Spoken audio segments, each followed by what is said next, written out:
this is land. Usually it's just land, and at this time you can see how the Brazos River has completely has taken over the area. And I just spoke with the owner of this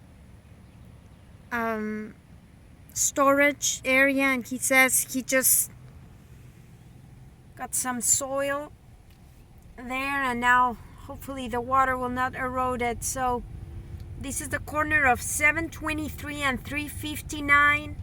The water, the schools, the water has already reached this point.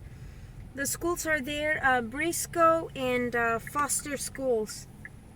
They're out there, and the road is completely closed. The police has already closed the road because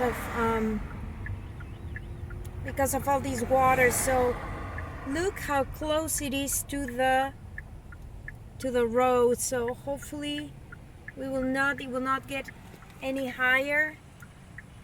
But fortunately, this empty area has contained all the water coming from the Brazos River. The Brazos River is that way. So all this water is coming from the Brazos River. June the 1st, 2016, big flood.